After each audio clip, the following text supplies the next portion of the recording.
Welcome, everyone. My name is Juan, for those that I haven't met before. And today we're going to be talking about the anatomy of breath. I actually have a course in your yoga flow. It's a 15-hour course, but what I want to talk about today is things that I don't mention in the course that are also important, um, especially around some of the muscles of breathing. And so before I get there, let's talk about something sort of like the basics of the structure of the spine in relationship to the head, to the ribs, and to the pelvis. So if you think about the spine, sort of like a long column, it connects to the back of the head, to the base of the head, and the ribs are attached to the spine through the vertebrae, which are the bony parts of the spine. And in between the spine, between the vertebrae, there is the intervertebral discs. So we have the head at the top of the spine, then we have the ribs connected into the spine, and then we have the bottom of the spine is where the pelvic container is.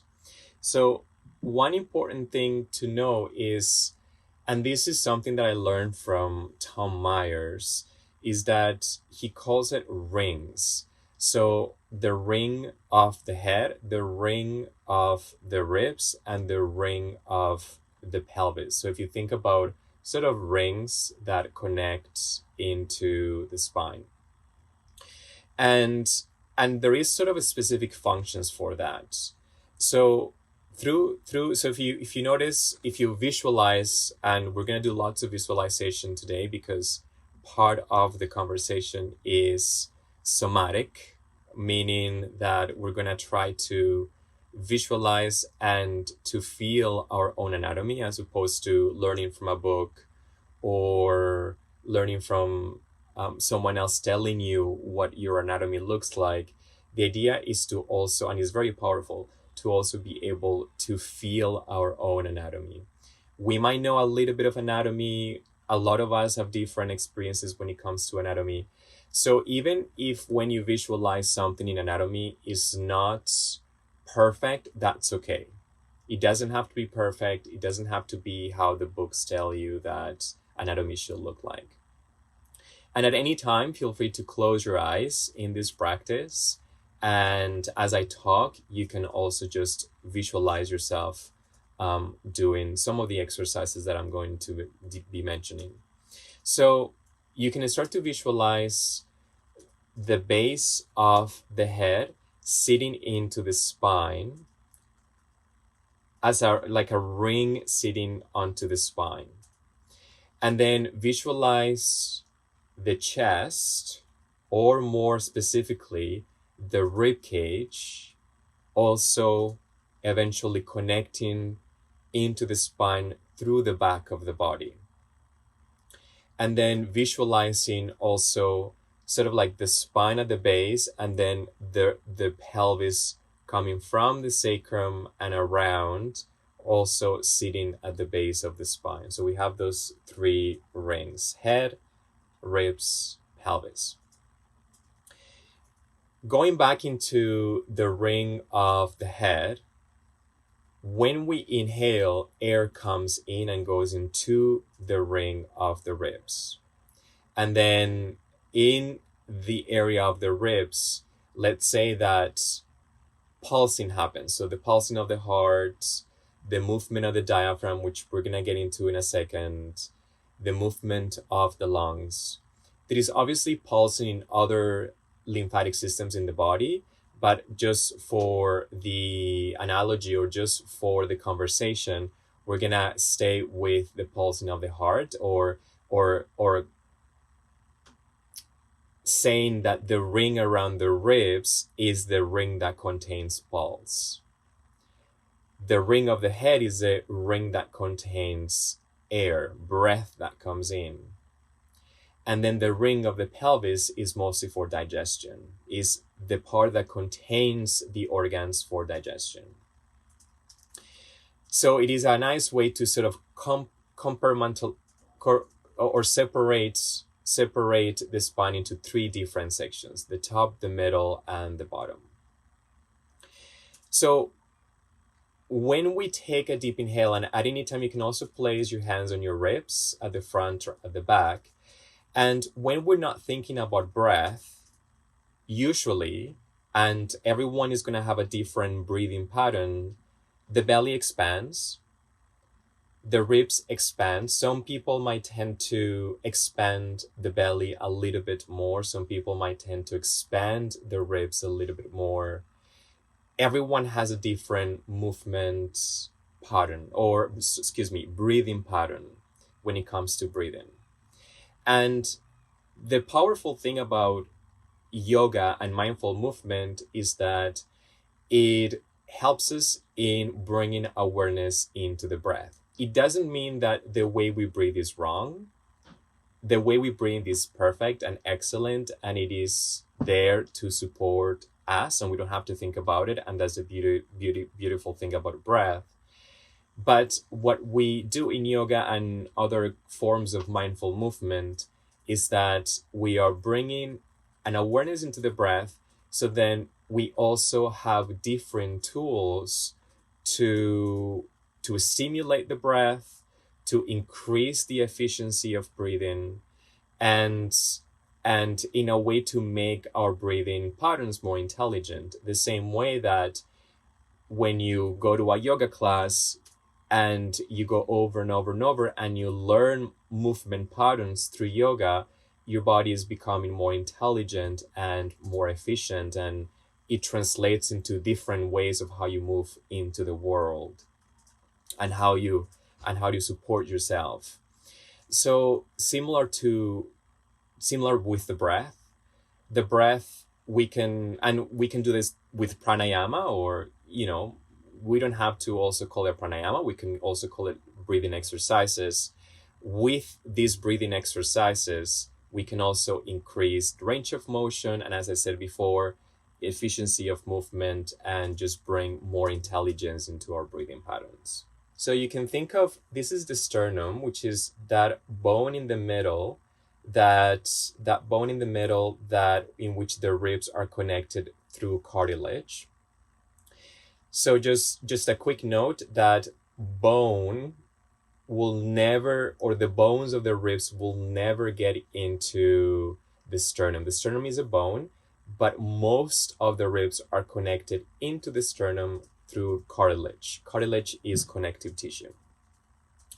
So if we think about placing our hands on the ribs, we can think about the end of, and you can use your finger to feel where the end of the sternum is. So sort of when that starts to become soft, that is where your abdominal cavity starts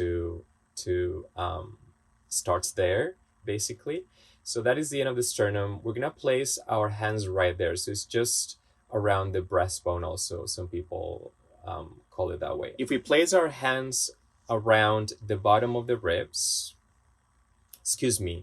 around the end of the sternum, and you take a deep inhale, just notice what happens. We're gonna do this 5 more times. So inhaling and exhaling. And we're sending the emphasis on the rib cage.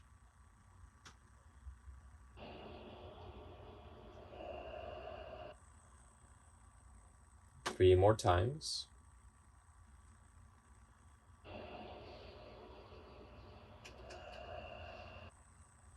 And a couple more times.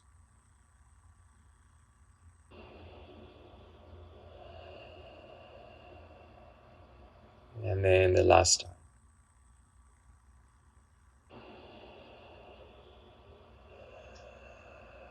And then just relaxing that for a second and just notice your breath.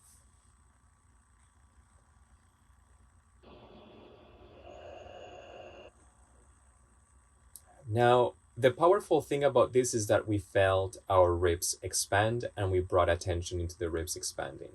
Now, if you were to take your fingers on the sternum and then start to walk your fingers along the ribs, and sometimes it's really hard to go all the way to the back, but you can take the tops of the hands and continue going through the back if you can reach. You start to notice that you start to find a lot of muscle. So there is a lot of muscles actually that are now in front of the spine because the ribs are going to connect into the spine through the back. Because of all that musculature that we have behind us, we can no longer sort of be as connected to the bones of the ribs as we are at the front of the body. When we start to walk the fingers to the back, that starts to disappear and then it starts to become a bit more muscly. And this is obviously easier to do it with a partner when you start to touch someone, and you can go from the front all the way to the back. Now, there is a lot about our back space that sometimes we forget because it's at the backs of ourselves.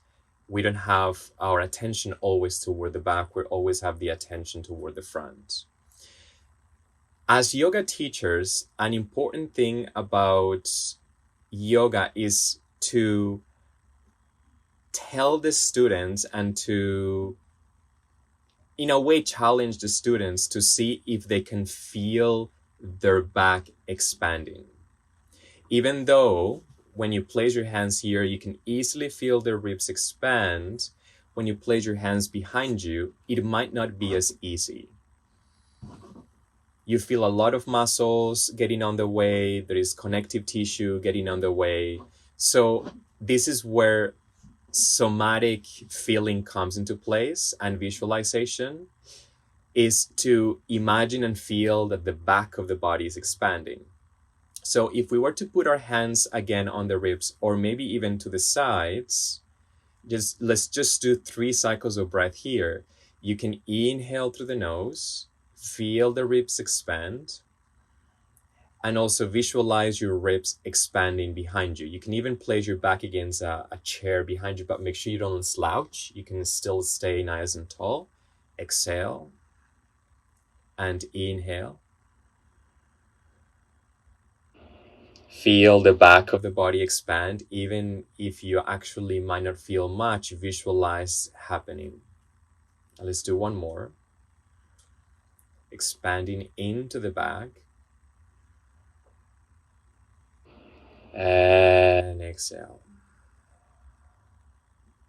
Now, so far I have been focusing mostly on bones, and that is because it is the easiest thing to touch.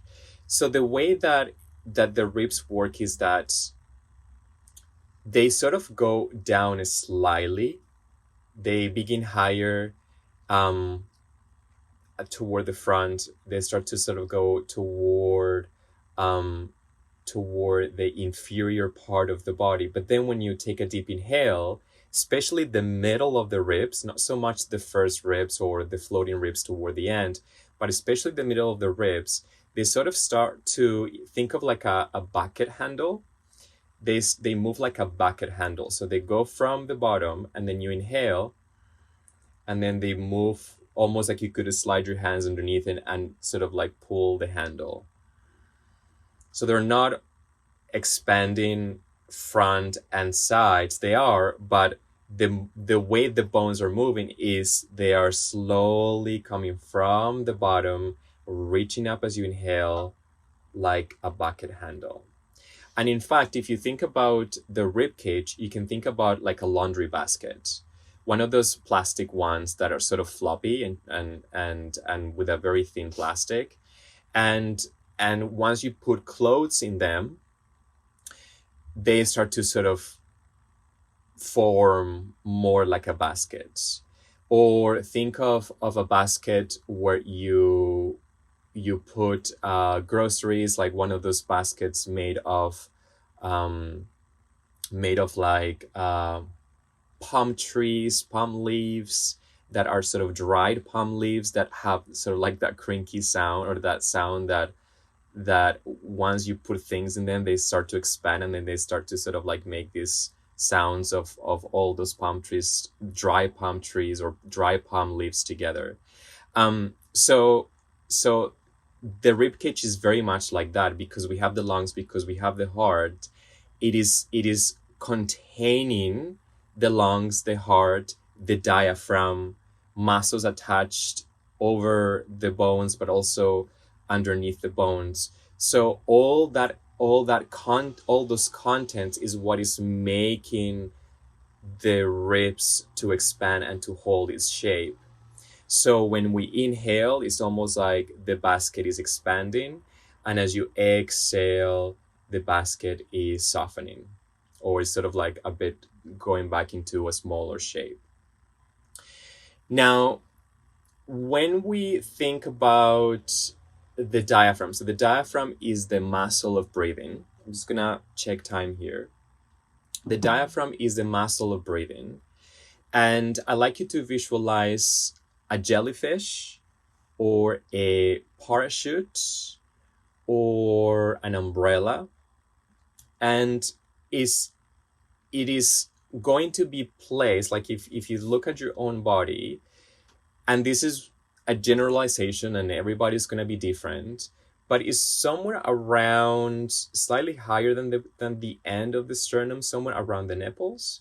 That is sort of like where the top of the diaphragm is going to be, and then the heart and the lungs are gonna be sitting there. By the way, when you think about the lungs, think of 40% of the lungs are sitting toward the front. Like if you were to divide my body through the coronal plane, so my anterior view and my posterior view, if you were to divide my body like that into those two halves, 40% of the lungs sit toward the front of the body, and 60% of the lungs sit toward the back of the body. So there is actually more lung mass toward the back of the body. So when we are inhaling, even though we feel the chest expand forward and sideways, and not so much toward the back, there is actually a lot that is happening toward the back. So that's why we have to sort of activate that visualization mode per se, so we can also start to slowly feel the expansion happening toward the back. So the diaphragm, imagine like a parachute that goes like this, and heart and lungs are sitting on top of it. And then when you take a deep inhale, the lungs are going to expand, and then the top of the diaphragm slowly goes down because it's expanding at the top, inhaling, and then is pushing into the organs, is pressing the organs down. And then as you exhale, it sort of returns back up. So it's a very, very little movement that happens at the top that is allowing for belly to expand on the inhale, to expand the chest, and then on the exhale sort of comes back up as the lungs release the air. I'd like you to try something with me. So we were talking earlier on about the ring of where the head is sitting into the spine. Now we're mostly focusing right now on the ring of the ribs. And then we have the ring of the pelvis. The bones of the pelvis create the ring that connects into the bottom of the spine. We have the pelvic floor muscles sitting at the bottom of the pelvis, and that is also going to be the bed to support the internal organs. Now, when you take a deep inhale, diaphragm goes down, pushes the organs, and also pushes the pelvic floor down. But a fun exercise that I like to do sometimes is when you engage mula bandha. So mula bandha is the Sanskrit term for the root lock, otherwise contracting the area between the genitals and the anus. When you engage the pelvic floor muscles, specifically around that area, try to take a deep inhale. So contract, engage mula bandha, and take a deep inhale. Let's do that one more time. Release. Try to contract mula bandha again, and inhale. Now release the pelvic floor, and then take a deep inhale.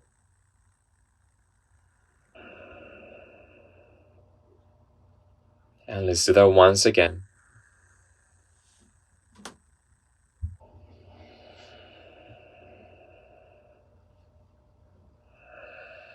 Now, according to this exercise, if you contracted mula bandha properly, or if you engage those muscles at all, it is going to be harder for us to take a deep inhale.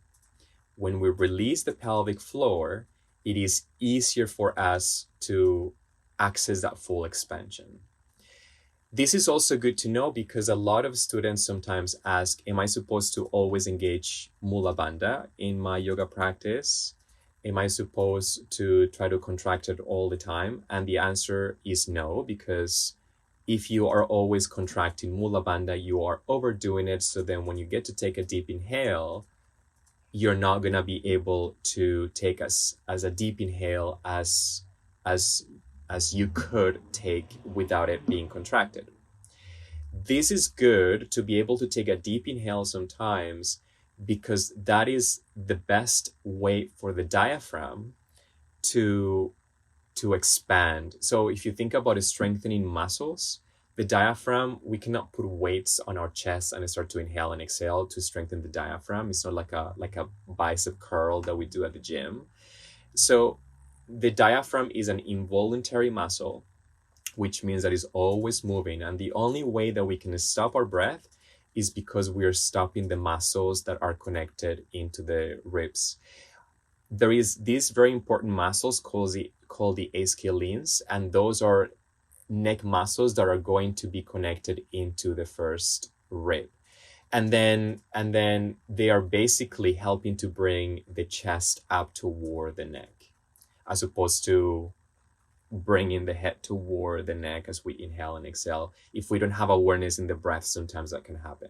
But if we stand nice and tall with the crown of the head reaching up toward the ceiling, taking a deep inhale, usually the ribs are going to raise up toward the head, because the muscles are going to help to do that. The scalenes are going to help to bring the ribs toward the neck.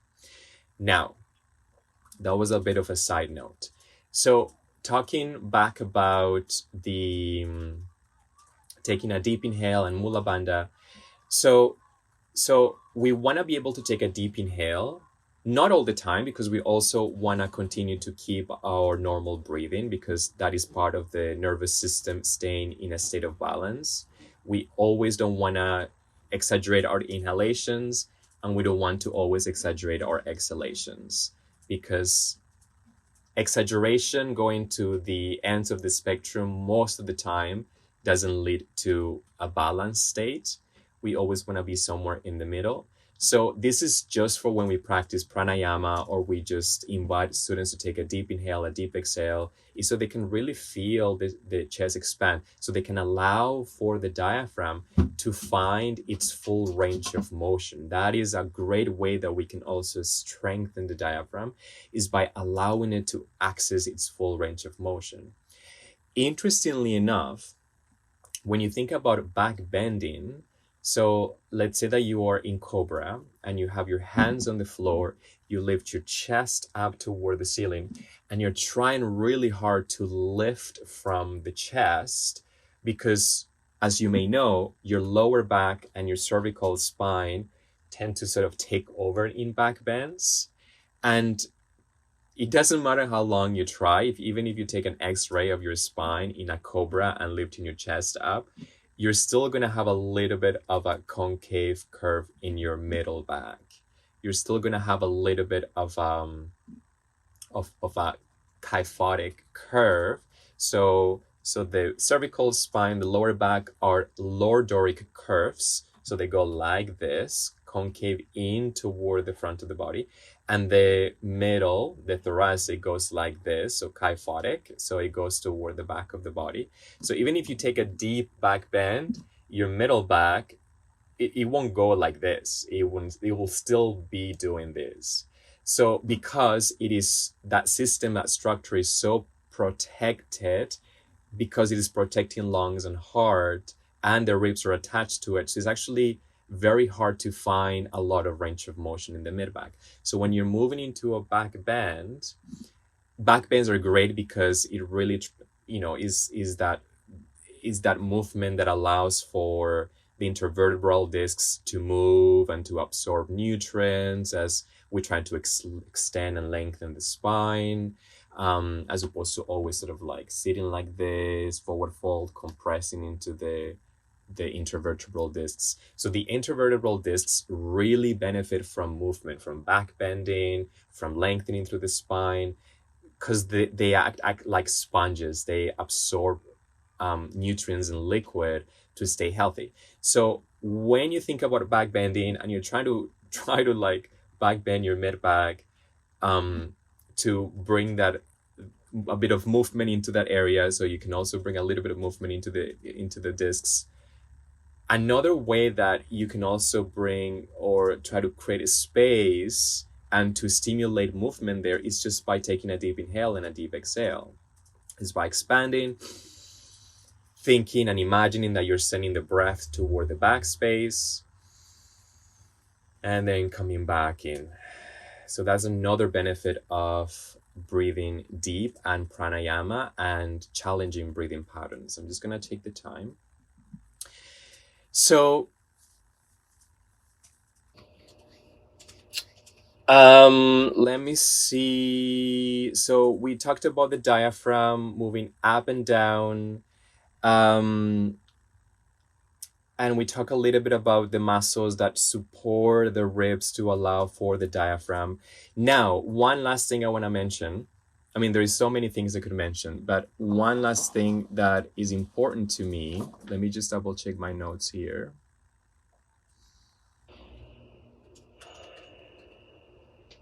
Okay, so one last thing I want to mention is the idea of bottom of the ribs popping out in back bending.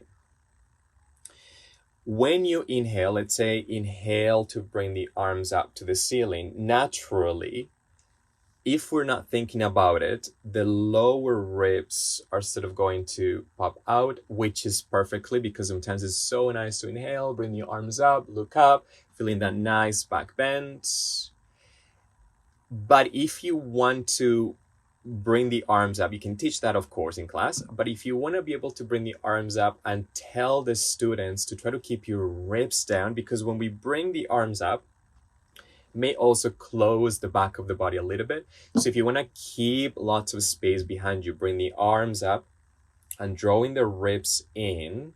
One nice image is to tell your students or imagine that they have a hand against their QL muscles, the QL quadratus lumborum, which are basically the muscles that are right underneath the ribs through the back and really close the sacrum.